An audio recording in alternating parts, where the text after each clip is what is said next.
No entendemos los tiempos de Dios, pero también no hemos entendido la fiesta del Señor, en el cual el Nuevo Testamento dice que son sombras proféticas de cosas por venir. Las profecías en las fiestas del Señor, presentado por Michael Root. Shalom, soy Michael Root, estoy en los jardines de Ofel, en la esquina suroeste del muro de retención que rodea el monte del templo en la ciudad antigua de Jerusalén.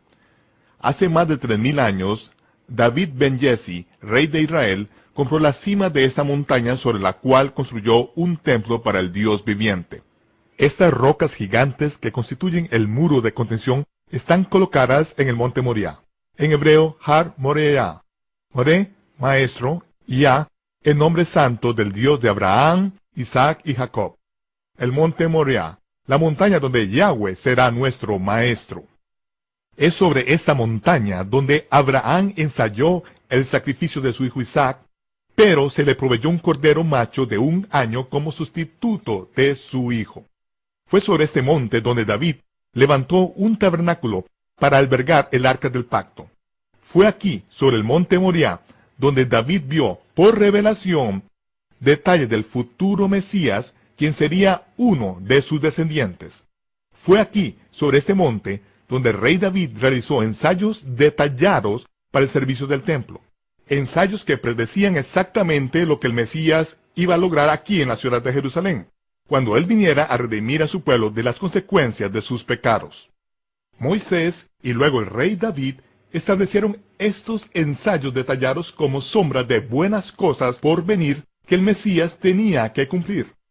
Este es el lugar exacto donde han tenido lugar estos ensayos y donde serán cumplidas por el Mesías.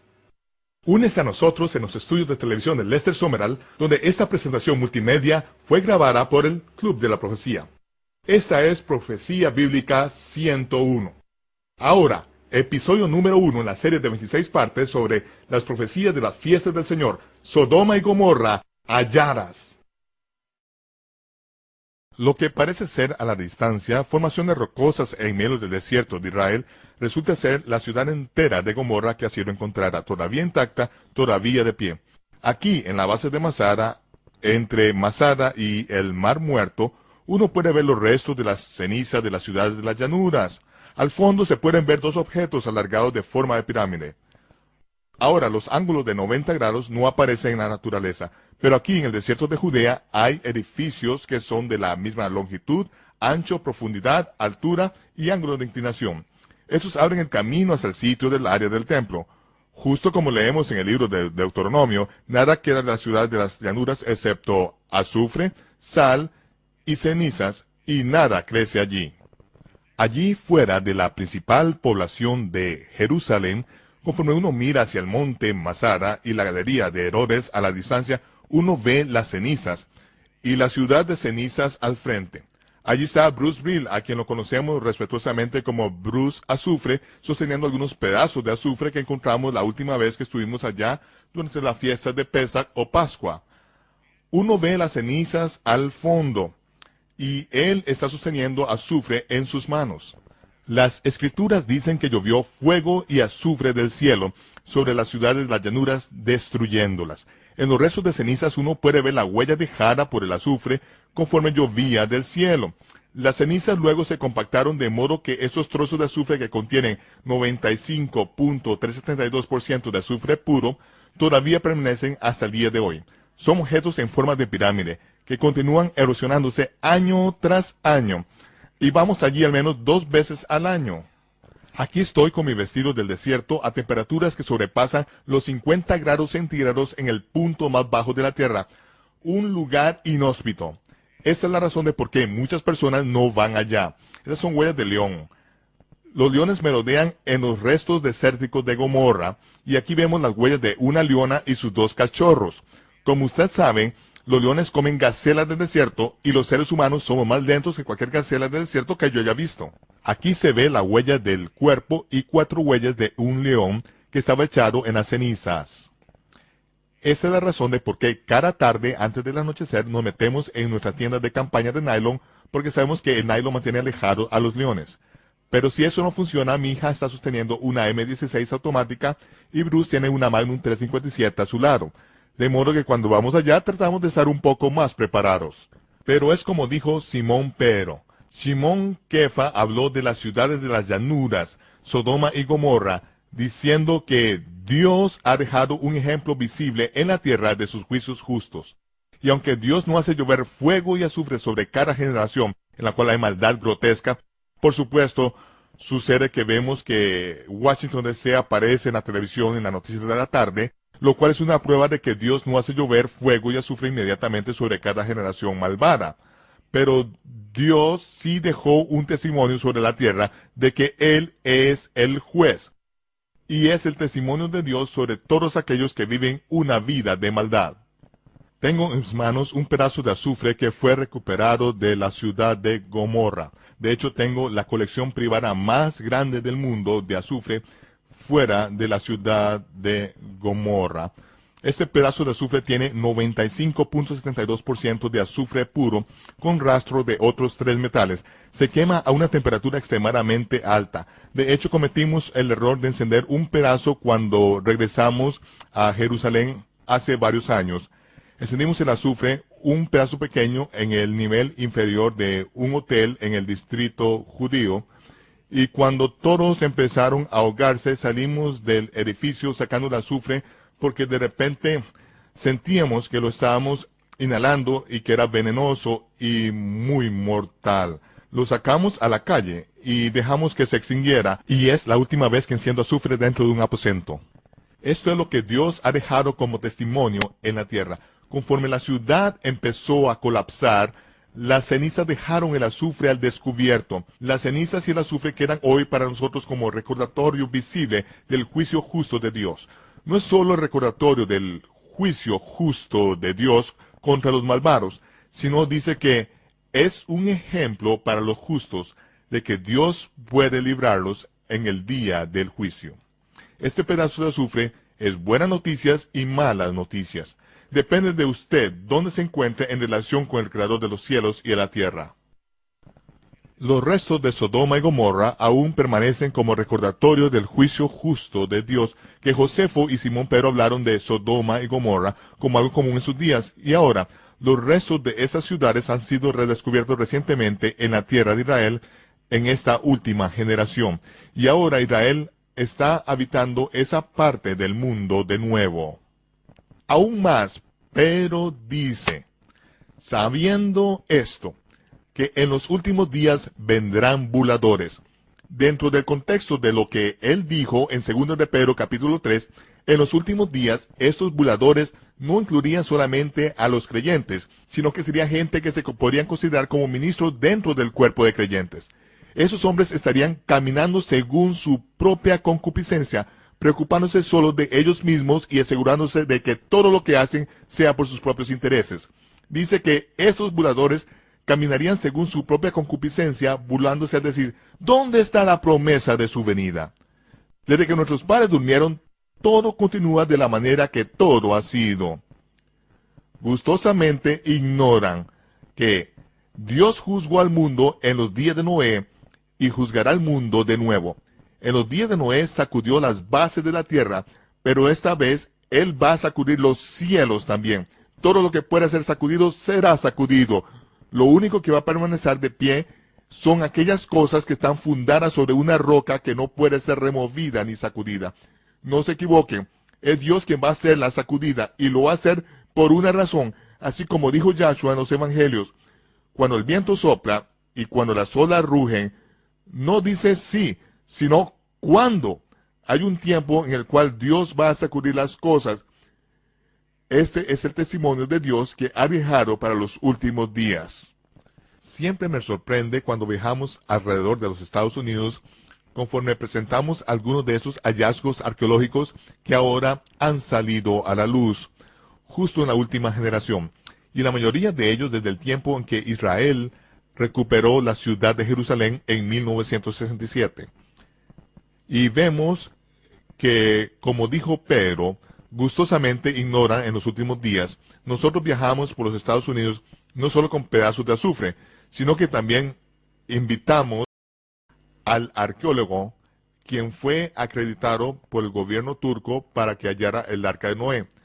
Aparecimos en la radio y la televisión y nos sorprendió cuán poca gente realmente quería investigar o poder sostener pedazos petrificados del arca de Noé. Pedazos petrificados del arca de Noé que aún existe hasta el día de hoy.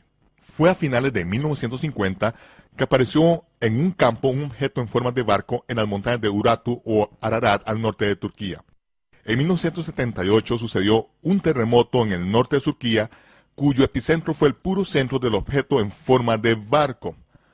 Aún se puede ver la fisura hoy en día, pero ese terremoto en un minuto sacudió toda la tierra, la esparció hacia los lados de ese objeto en forma de barco y dejó expuesto piezas de soporte del muelle horizontal de 10 y 16 metros de largo, restos petrificados del arca de Noé.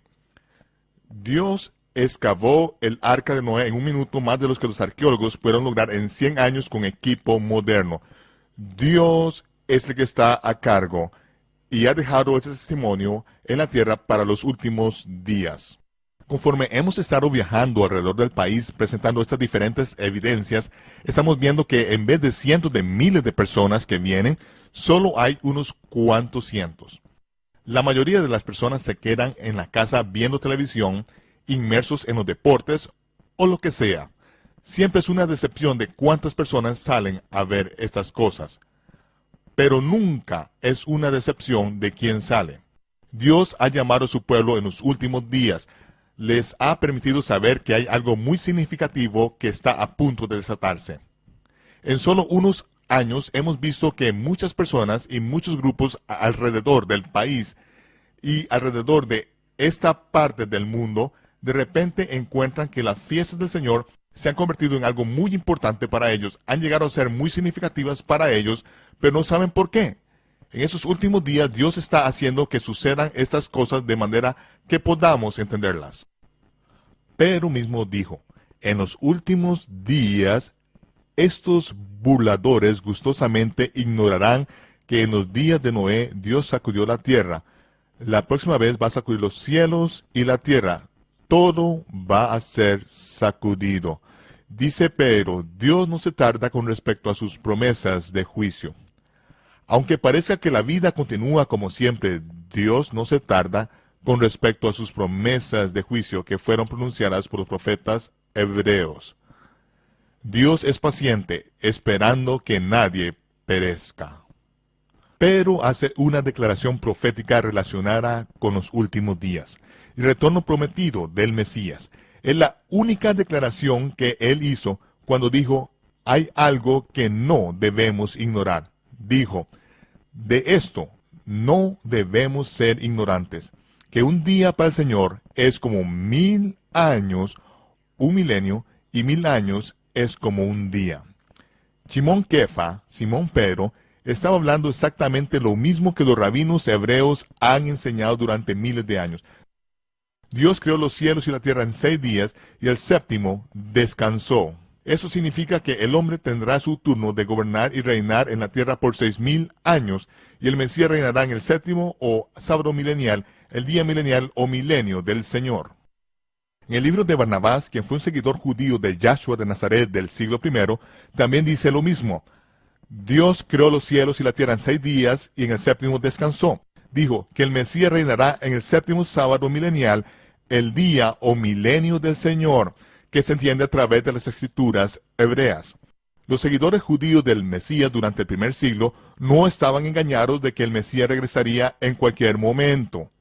Ese engaño en su mayor parte es una fabricación cristiana gentil occidental que ha sido extrapolada de la enseñanza teológica más bien que de las sagradas escrituras. Dios ha dejado un testimonio para este tiempo, que un día con el Señor es como 1000 años y 1000 años como un día. Ahora, en esta parte del mundo, nosotros, en su mayor parte, no se nos enseña matemática básica, especialmente en la iglesia, porque si no podemos contar 3 días y 3 noches entre Viernes Santo y Domingo de Resurrección, no hay esperanza de que podamos ser capaces de hacer cálculos matemáticos más avanzados. Pero vamos a hacer algunos de esos cálculos este día. vemos que el primer año de Adán fue el año 1. Entonces, el primer milenio fue del año 1 al año 1000. Y el segundo milenio del año 1001 al 2000. El tercero del 2001 al 3000. Y para cuando llegamos al año 6001, allí es cuando empieza el séptimo día o sábado milenial, cuando empieza el día o el milenio del Señor.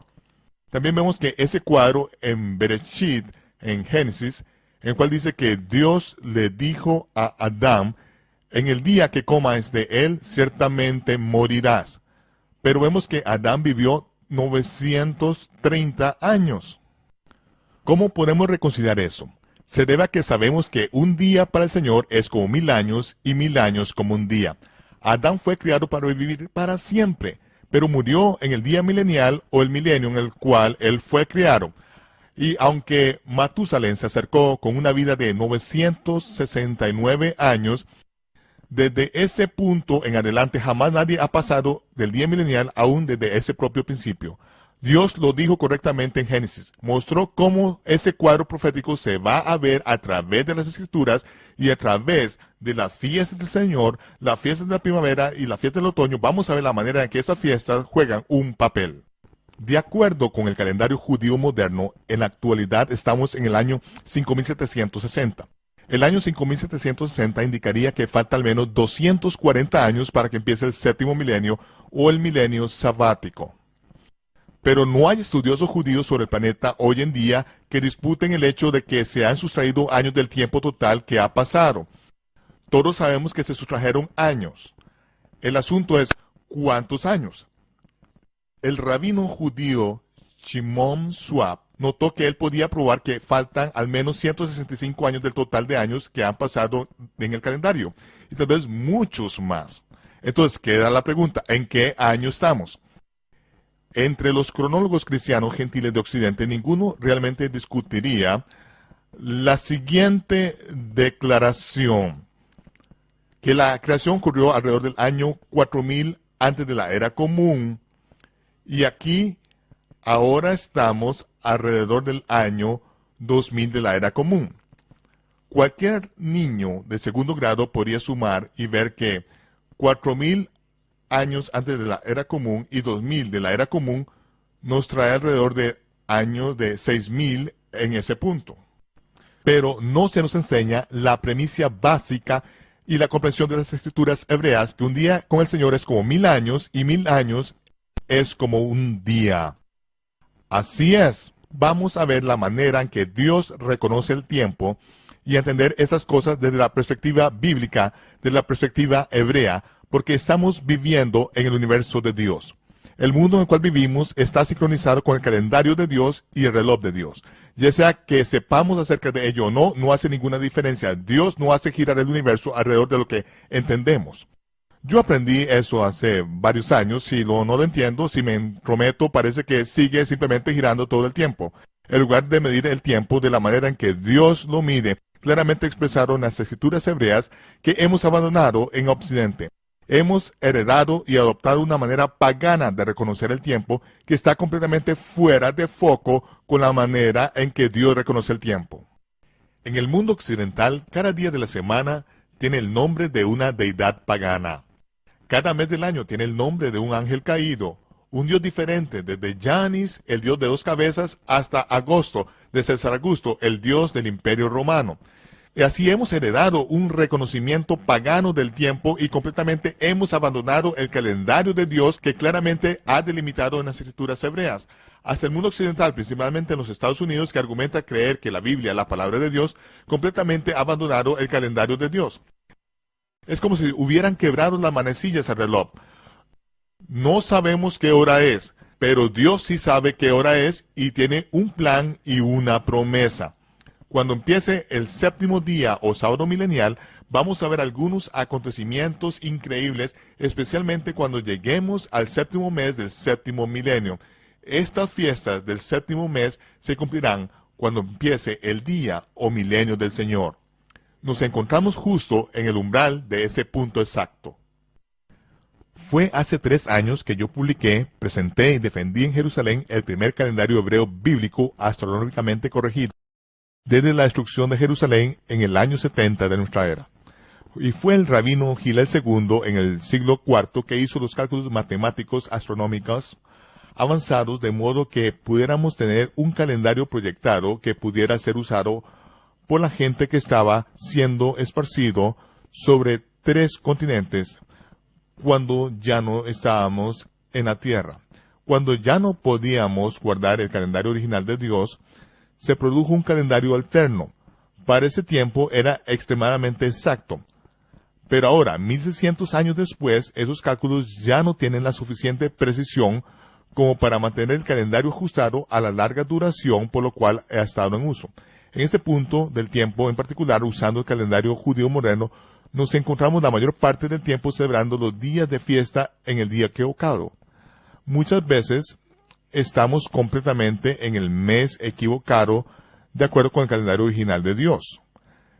Mientras que esto pudo haber sido aceptable en generaciones pasadas, ahora que estamos de vuelta en la tierra, no hay razón de por qué no podamos regresar al calendario original de Dios. En nuestra cultura occidental nos hemos encontrado también completamente inmersos en fiestas paganas heredadas con celebraciones paganas con nombres nuevos.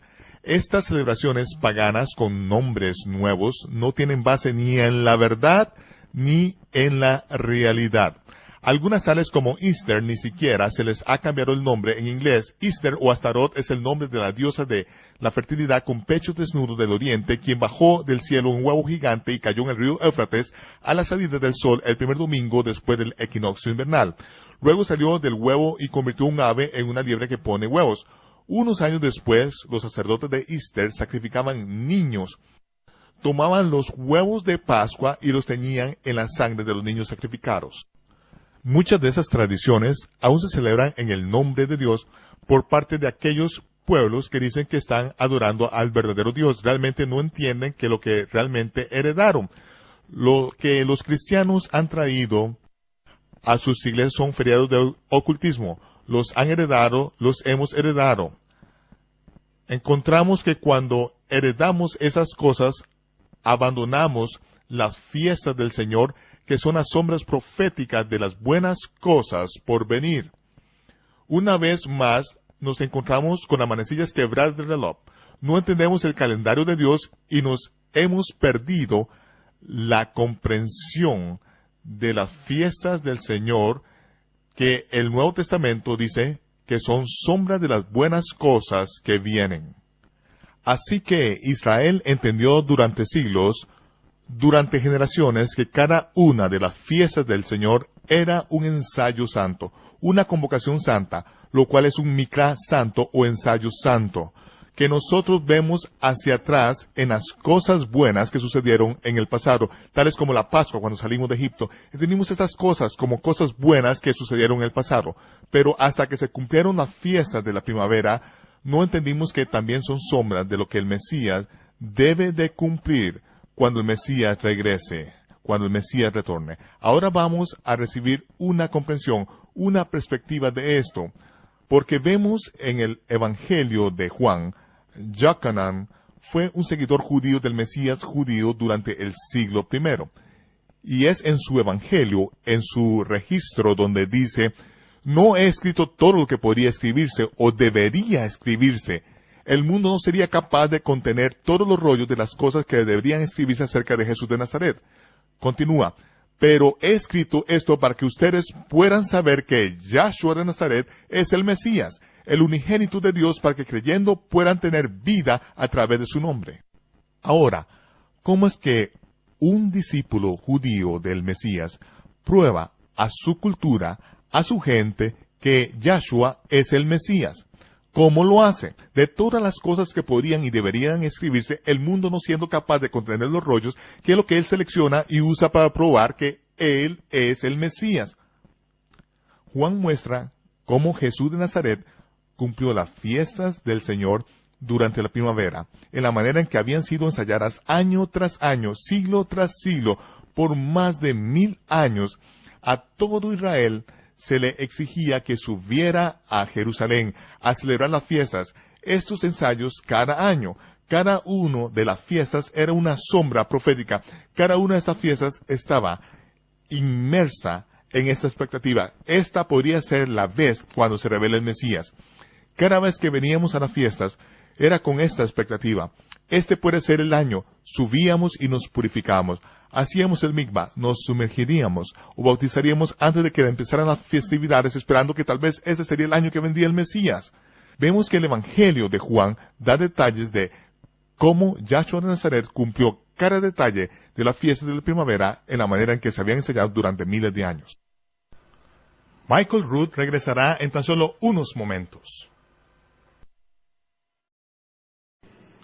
Los 4 evangelios narran de cómo el Mesías cumplió las sombras proféticas de las fiestas del Señor durante la primavera, tal como fue ensayado por los judíos desde el tiempo del rey David hasta la destrucción del segundo templo por Roma. Cuando entendemos las complejidades de las sombras que el Mesías ya había cumplido, estaremos preparados para explorar las sombras proféticas de las buenas cosas por venir en el futuro, conforme el Mesías cumple la fiesta del Señor del otoño, según se registran en el último libro de las Escrituras Hebreas, el libro de Apocalipsis.